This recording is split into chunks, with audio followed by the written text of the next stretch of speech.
பாஜக தமிழக தேர்தல் பொறுப்பாளரும் மத்திய அமைச்சருமான பிரகாஷ் ஜவடேகர் கூட்டணி பேச்சுவார்த்தைக்காக மீண்டும் சென்னை வந்துள்ளார். இது குறித்த கூடுதல் விவரங்களை எமது செய்தியாளர் ராமச்சந்திரன் தர கேட்கலாம்.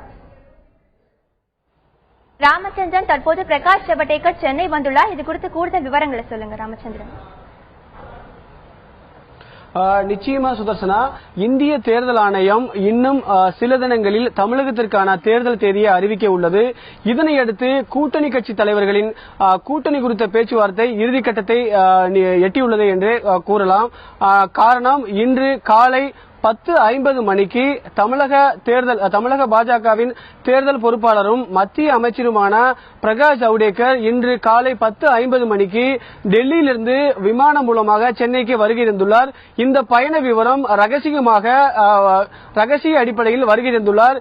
எந்த வகையிலும் அவர் வருகை குறித்து கட்சி நிர்வாகிகளிடையோ காவல்துறைக்கோ தெரியப்படுத்தாமல் ரகசியமாக இன்று காலை வருகை தந்துள்ளார்.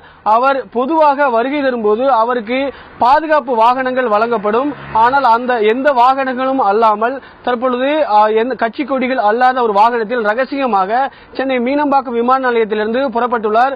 வழக்கமாக டெல்லியிலிருந்து வருகை தரக்கூடிய அந்த நுழைவாயில் வழியாக வராமல் அவர் புறப்படக்கூடிய பகுதி வழியாக அவர் சென்னை விமான நிலையம் வருகை தந்துள்ளார். அவர் பயண திட்டம், அவர் தங்கும் திட்டம் அனைத்துமே ரகசியமாக தற்பொழுது வைக்கப்பட்டுள்ளது.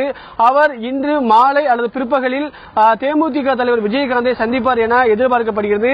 அதற்கு காரணம், கடந்த ஞாயிற்றுக்கிழமை அன்று அவர் தங்கள் கூட்டணியில், அதாவது தேசிய ஜனநாயக கூட்டணியில் தேமுதிக இடம்பெற வேண்டும் என்று கடந்த ஞாயிற்றுக்கிழமை அன்று தேமுதிக தலைவர் விஜயகாந்தை அவரது இல்லத்தில் சந்தித்து அவர் கூட்டணி குறித்த பேச்சுவார்த்தை நடத்தினார். அதன் பிறகு இன்று அடுத்த கட்டமாக வரும் சில நாட்களில் தமிழகம், குறிப்பாக சென்னைக்கு வருகை தர உள்ளதாக ஏற்கனவே மத்திய அமைச்சர் பிரகாஷ் ஜவடேகர் தெரிவித்திருந்தார். இந்த நிலையில் அவர் சென்னைக்கு இன்று காலை வருகை தந்துள்ளார். ஆகையால் அவர் இன்று மாலை அல்லது பிற்பகலில் தேமுதிக தலைவர் விஜயகாந்தை சந்தித்து கூட்டணி குறித்த பேச்சுவார்த்தை நடத்துவார் என்றும் தகவல்கள் தெரிவிக்கின்றன. இந்த பேச்சுவார்த்தை பொதுவாக கட்சி நிர்வாகிகளுக்கோ அல்லது செய்தி நிறுவனங்களுக்கோ தெரியாத அளவில் ரகசியமாக அந்த சந்திப்பு நடத்தலாம் என்றும் எதிர்பார்க்கப்படுகிறது. சந்திக்கக்கூடிய இடம், அவர் தங்கியிருக்கக்கூடிய இடம் அனைத்துமே தற்பொழுது ரகசியமாக வைக்கப்பட்டுள்ளது. இந்த சந்திப்பு அடுத்த சில மணி நேரங்களில் நடைபெறும் என்றும் எதிர்பார்க்கப்படுகிறது. சுதர்சனா. ராமச்சந்திரன், மேலும் விஜயகாந்த் அவர்கள் இன்று அவரது தொகுதியான ரிஷிவந்தியத்திற்கு செல்வார் என்று ஒரு தகவல் இருந்தது. அவர் இன்னும் அங்கதான் இருக்காரா, அங்க சென்றிருக்காரா? அதை பத்தி உங்களுக்கு தகவல் சொல்லுங்க ராமச்சந்திரன். நிச்சயமாக நாம இப்ப நிற்கக்கூடிய பகுதி தேமுதிக தலைவர் விஜயகாந்த் இல்லம் அமைந்துள்ள சாலிகிராம் பகுதி. இந்த பகுதியில் தற்போது வரை தேமுதிக தலைவர் விஜயகாந்த் அவர் இல்லத்தில் உள்ளார். இன்று அவரது நண்பகல் 12 மணிக்கு பிறகு அவர் சொந்த தொகுதியான ரிஷிவந்தியத்திற்கு சென்று அங்கு நலத்திட்ட உதவிகளை வழங்குவார் என்றும் கட்சியின் தகவலாக உள்ளது. அவர் நிச்சயமாக நேரடியாக ரிஷிவந்தியம் தொகுதிக்கு செல்கிறாரா அல்லது மத்திய அமைச்சரும் தமிழக பாஜகவின் தேர்தல் பொறுப்பாளருமான பிரகாஷ் ஜவடேகரை ரகசியமாக சந்தித்து கூட்டணி குறித்த பேச்சுவார்த்தை நடத்துவாரா என்பது குறித்து அடுத்த சில நிமிடங்களில் தகவல் தெரிய வரும்.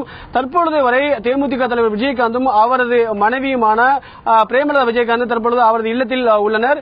அடுத்த சில நேரங்களில் அவர் பயணமா அல்லது ரகசிய சந்திப்பா என்பது குறித்து தெரிய வரும். சுதர்சனா.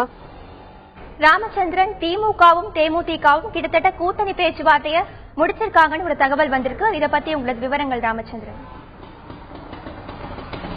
நிச்சயமாக தேமுதிகவை பொறுத்தவரை தேமுதிகவிற்கு 3 அணிகளிடமிருந்து கூட்டணி குறித்த அழைப்பு வந்துள்ளது. திமுக மற்றும் மக்கள் நல கூட்டணி, அதே போல பாஜக.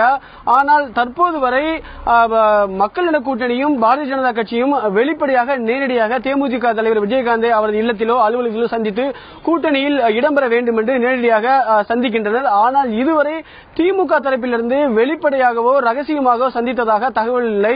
பல்வேறு வகையில் திமுகவிற்கும் தேமுதிக நெருக்கமான தொழிலதிபர்கள் மற்றும் முக்கிய நிர்வாகிகளை கொண்டு ரகசியமாக பேச்சுவார்த்தை நடத்தப்படுவதாக தகவல் தெரிவிக்கின்றன. ஆனால் இதுவரை திமுக 2ஆம் கட்ட தலைவர்களோ இல்ல முதற்கட்ட தலைவர்களோ வெளிப்படையாக தேமுதிக தலைவரை அவரது இல்லத்திலோ அல்லது அலுவலகத்திலோ இதுவரை சந்தித்து கூட்டணியில் இடம்பெற வேண்டும் என்று இதுவரை கோரிக்கை வைக்கவில்லை. ஆகையால் தேமுதிக கூட்டணியில் இடம்பெற்றுள்ளதாக கூறப்பட்ட தகவல் முற்றிலும் அதிகாரப்பூர்வ தகவலாக இல்லை. நேற்று அண்ணா அறிவாலயத்தில் நிலையில் திமுகவின் பொருளாளர் மு க ஸ்டாலின் செய்தியாளர் சந்திக்கும் போது நேர்காணலில் பங்கேற்று வெளியே வந்து சந்திக்கும் பொழுது இதுபோன்ற தகவல்கள் ஊடகத்தின் வாயிலாக வந்துள்ளது. இந்த தகவல் உண்மை இல்லை.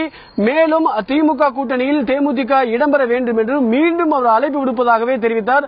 ஆனால் இதுவரை வெளிப்படையான திமுக மற்றும் தேமுதிக கூட்டணி சந்திப்பு நடைபெறவில்லை என்பதே தற்போதைய அரசியல் சூழலில் பார்க்கப்படுகிறது. சுதர்சனா.